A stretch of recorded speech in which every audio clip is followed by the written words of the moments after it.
இதுதான் நம்மகிட்ட இருக்கிற அலைன் கீ செட்டு. மைலேஜ் பொறுத்தவரை ஆவரேஜாக இந்த லாங் ட்ரிப் போயிட்டு வந்ததுக்கு இது ரிமூவ் பண்ணதுக்கப்புறம் சும்மா அந்த போல்ட்டை த்ரெட்டில் மட்டும் மாட்டி விட்டால் போதும். எனக்கு ஓப்பன் ஆயிடுச்சு செயின் ப்ராக்கெட்டுக்கு. ஏன்னா நம்ம க்ளீன் பண்ணுறதுக்கு லூப் பண்ணுறதுக்கு எல்லாத்துக்குமே ரொம்ப ஈஸியாகிடும். மிரர் கழட்டினதுக்கப்புறமே கொஞ்சம் ரெக்கார்டாக தான் இருக்காப்புல. சாரி கார்டு இல்லாமல் பார்க்குறதுக்கும் நல்லா தான் இருக்குது. வணக்கம் வியூவர்ஸ், நண்பா நன்பி, எல்லோரும் எப்படி இருக்கீங்க? ரொம்ப நாள் ஆச்சு வீடியோ போட்டு. கொஞ்சம் லாங் ரைடாக கன்னியாகுமரி, கோயம்புத்தூர் இங்கெல்லாம் போயிட்டு வந்தது.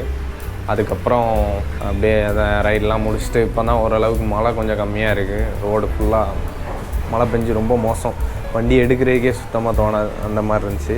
இன்றைக்கி என்ன நம்ம பண்ண போகிறோம் அப்படின்னா, 2 மிரரு, பின்னாடி இந்த டெயில் டைடி, இந்த சாரி கார்டு இதெல்லாம் ரிமூவ் பண்ணி, புரியுது கேட்குது, ஆனால் நான் பெர்மனெண்ட்டாக பண்ணல, டெம்பரவரியாக கழட்டி எப்படி இருக்குன்னு பார்ப்போங்கிறதுக்காக தான், வேறு எதுக்கும் இல்லை.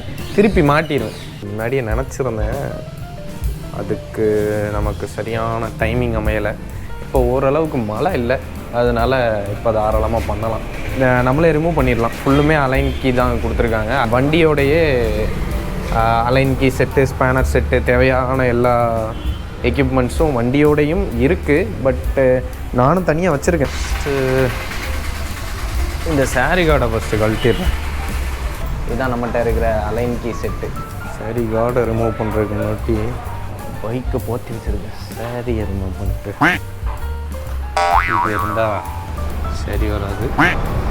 வெறுங்கையிலே வேலை பார்த்துடலாம். இதை வச்சு வேலை பார்க்குறது அவ்வளோவா யாரும் பின்னாடி ஆளுக்கு ஏற்றுறதில்ல. அப்படி ஏற்றினாலுமே ஒன் சைடு உட்கார வைக்கிறது இல்லை அப்படின்னா இது அந்தளவுக்கு யூஸ் இல்லை. செட் ஆச்சுன்னா அப்படியே விட்டுருவேன், இல்லை அப்படின்னா திருப்பி மாட்டிடுவேன். லாங் ரைட் போயிட்டு வந்ததுக்கப்புறம் ரிவ்யூ போடுங்க அப்படின்னு சொல்லி பசங்க கொஞ்சம் கேட்டிருந்தாங்க. ஃபஸ்ட்டு ஓனாக வரேனே, மைலேஜ், பைக்கோட மைலேஜ் பொறுத்த வரைக்கும் ஒவ்வொருத்தருக்கும் ஒவ்வொரு மைலேஜ் கொடுக்கும். ஒவ்வொருத்தங்களோட ரைடிங் ஸ்டைலுக்கு ஏற்ற மாதிரி மைலேஜ்லாம் மாறும். அதனால் எனக்கு தெரிஞ்சு எனக்கு ஆவரேஜாக இந்த லாங் ட்ரிப் போயிட்டு வந்ததுக்கு 30 தாராளமாக கொடுக்கு. அதனால் எனக்கு ஓகே, எனக்கு ரீசனபிளாக இருக்குது. கரெக்டான கியரில் கரெக்டான ஸ்பீட் மெயின்டைன் பண்ணிக்கோங்க. ஸோ மைலேஜ் நல்லா கொடுக்கும். அப்புறம் ரைடிங் கம்ஃபர்ட் பொறுத்த அளவுக்கு ரைடர் தரமாக இருக்கும். ரைடருக்கு பில்லியன் ஓகே, ஆனால் பில்லியன் ஒரு லக்கேஜ் வச்சுருக்காங்க அப்படின்னா கொஞ்சம் கஷ்டம். லக்கேஜ் இல்லை, பில்லியன் மட்டும்தான் அப்படின்னா ஓரளவுக்கு மேனேஜபிள். ஆனால் ரைடருக்கு நல்ல கம்ஃபர்ட் இருக்கும். க்ரூசிங் ஸ்பீட் பொறுத்த அளவுக்கு அது உங்களோட விருப்பம். உங்களுக்கு நல்ல ஃபன்னாக இருக்கணும் அப்படின்னா நீங்கள் 130, 140 கூட மெயின்டைன் பண்ணி க்ரூஸ் பண்ணலாம். நார்மலாக ஒரு வைப்போடு போனோம் அப்படின்னா நீங்கள் 100 கரெக்டான ஸ்பீட். அப்புறம் ஹீட்டிங் இஷ்யூ, இல்லை டிராஃபிக்கில் ரொம்ப நேரம் நின்றுட்டுருக்கோம், ஐடியலில் இன்ஜின் ஓடிக்கிட்டு இருக்கு அப்படின்னா ஹீட் ஆகும். தவிர ரன்னிங்லேயோ இல்லை இதுக்கோ ஹீட் அவ்வளோவா ஆகாது.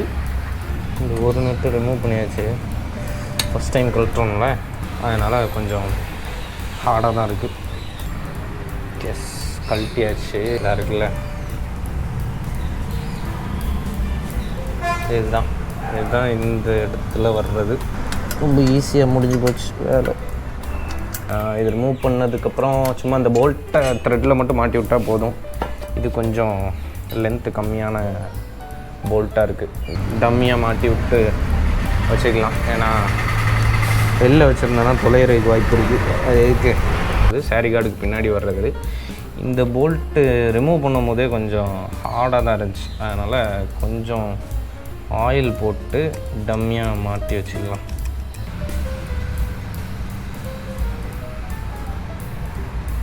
கேட்டேன், இப்போ கொஞ்சம் மாட்டுறதுக்கு ஈஸியாக இருக்கும்.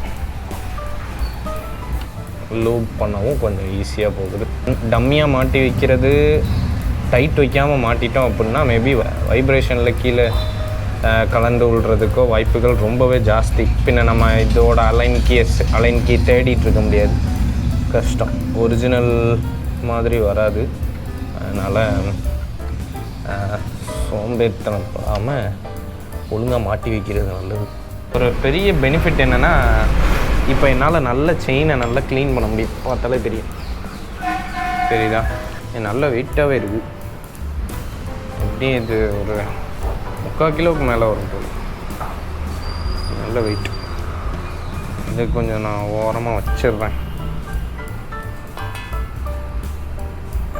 வச்சுட்டு அடுத்து தேவைப்படுறப்போ மாட்டிக்கிடுவோம். அப்புறம் அடுத்து மிரரை கலட்டுறேன். ஸோ ரொம்ப மினிமலிஸ்டிக்காக தான் டூல்ஸ் யூசேஜ் ஆகுது. ஸோ எனக்கு தெரிஞ்சு அவங்க ஸ்டாக்காக பைக்லேயே கொடுத்துருக்க அந்த எக்யூப்மெண்ட்ஸ் இருந்தாலே போதும். மோஸ்ட்லி எல்லாத்தையுமே நம்ம டிஸ்மேண்டில் அண்ட் அசம்பிள் பண்ணிடலாம். நல்லது தானே, ரொம்ப ஈஸி. மிரரை கழட்டுறது மட்டும் அவ்வளோ ஈஸியாக இருக்குது. ஏன்னா நான் கூட ஒரு வீடியோவில் பார்த்தேன், இந்த மாதிரி புது 390க்கு மிரர் வந்து வைப்ரேஷனில் அப்படி சுற்றிட்டுருக்குங்கிற மாதிரி வீடியோ பார்த்தேன். வடக்க நண்பர் ஒருத்தர் வீடியோவில் போட்டிருந்தார். இப்போ தான் தெரியுது, லேசாக ரிலீஸ் பண்ணவுமே லூஸ் ஆயிடுச்சு. அப்போ எப்படி இருக்கும் சொல்லுங்கள்? நான் மறுபடியும் சொல்லிட்டேன், மிரர் கழட்டி லுக் எப்படி இருக்குங்கிறதுக்காக தான் நான் மிரரை கழட்டுறேன். நமக்கு வந்து 360 டிகிரி வியூ கிடையாது தான், ஒத்துக்கிறேன். ஜிஜோ வாசர் எது உழுது. ஓகே, ஸோ கழட்டும் போது கொஞ்சம் பார்த்து கழட்டுங்க. உள்ளே ஒரு வாசர் இருக்குது, அதை கேர்ஃபுல்லாக ஹேண்டில் பண்ணிக்கோங்க. இந்த இருக்குல்ல, இந்த இருக்குது, அதனால் இந்த சைடு வராது, உள்ளே தான் வருது. அதனால் எதுக்கும் நான் திருப்பி இந்த லைன் நட்டை எடுத்துட்டு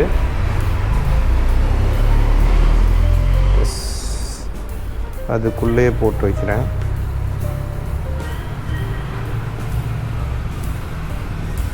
ஏன்னா இப்படி இருக்கிறது தான் சேஃபு. கொஞ்சம் ஹேண்ட் டைட்டும் வச்சுக்கிறேன். மிரரு பத்திரமா எடுத்து வச்சுருக்கேன். அடுத்த மிரரு இதுவும் லூஸாக தான் இருக்கும்னு நினைக்கிறேன். அவ்வளோதான், சேம் ஒரு சிங்கிள் டைட்டு. அந்த டைட்டை எடுத்துட்டோம் அப்படின்னா ஃபுல் ஃப்ரீ தான். ஈஸியான ப்ராசஸ் தான் மிரரை கழட்டுறது. கீழே இல்லை, கரெக்டு, உள்ளே தான் இருக்குது. அதே மாதிரி அந்த வாசரையும் போட்டேன்,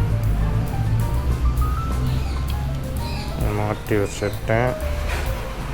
மாட்டிட்டு ஒரு ஹேண்ட் டைட், நார்மலான ஒரு டைட்டு. இந்த மிரரையும் கழட்டியாச்சு.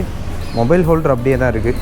மொபைல் ஹோல்டரில் ஒரு நட்டு போட்டு மாட்டியிருக்கானுங்க. ஆல்ரெடி இருக்கிறது தான் அந்த நட். இதாக இருக்குல்ல, இங்கே நட்டு, அதே நட்டு இருக்குது. அந்த நட்டை ரிமூவ் பண்ணிட்டு அதுக்கு கீழே மொபைல் ஹோல்டர் போட்டிருக்காங்க. நல்லது தான். சரி, ஓகே, ரெண்டுத்தை ரிமூவ் பண்ணியாச்சு. இப்போ இதை ரிமூவ் பண்ணுறதுக்கு சீட்டை ஓப்பன் பண்ணணும். ஃபஸ்ட்டு சீட்டை ஓப்பன் பண்ணிக்கிறேன். சீட்டை ஓப்பன் பண்ணி வச்சுக்கலாம். ஆனால் இது கொஞ்சம் பெரிய ப்ராசஸ் தான் நினைக்கிறேன். ஏன்னா நிறைய நட் அண்ட் போல்ட் வருது. இப்போதைக்கு மிரரு, சாரி கார்டு இது மட்டும் கழட்டினதாக இருக்கட்டும். டெயில் டைடி அப்படியே இருக்கட்டும். கழட்டுறது கொஞ்சம் கஷ்டமும் நினைக்கிறேன். அது இருட்டிட்டு வெளில வேற போக வேண்டியிருக்கு. ஸோ நெக்ஸ்ட் பிளானில் கழட்டிக்கலாம். இப்போதைக்கு இதுவே போதும். மிரர் கழட்டினதுக்கப்புறமே கொஞ்சம் ரெக்கார்டாக தான் இருக்காப்புல. சாரி கார்டு இல்லாமல் பார்க்குறதுக்கும் நல்லா தான் இருக்குது. நல்ல செயின் ஸ்ப்ராக்கெட் எக்ஸ்போஸ்டாக, டயர்லாம் நல்லா எக்ஸ்போஸ்டாக இருக்குது, நல்லா இருக்குது. ஜென் 3ல் எப்படி அப்படின்னா அந்த டெயில் டைடி தான் நம்மளுக்கு மட் ஃப்ளாப்பாகவும் யூஸ் ஆகுது. ஸோ டயர் ஹக்கர் நமக்கு இதில் வராது. ஸோ ஜென் 3ல் டயர் ஹக்கர் இல்லை. அதனால் இந்த இடம், இந்த போர்ஷன் வந்து கொஞ்சம் ப்ராடாக பெருசாக கொடுத்துருக்காங்களா. எப்படி இருக்குதுன்னு வேணால் பார்க்கலாம். ஆனால் இண்டிகேட்ரு, அப்புறம் நம்பர் பிளேட் இதெல்லாம் ரிமூவ் பண்ணுற மாதிரி இருக்கும். ஒரு கிளாத் வச்சு நல்லா தொடச்சிட்டு அப்படியே ஒரு ரவுண்ட் தூக்கிட்டு வரேன். டீட்டெயிலாக வியூலாம் எப்படி இருக்குது அப்படின்னு சொல்லி நாளைக்கு எல்லாம் நல்லா வச்சு கொடுப்பேன். ஏன்னா இருட்டிருச்சு, கொசு கொட்டிடுச்சு. அதனால் க்ளீன் பண்ணிவிட்டு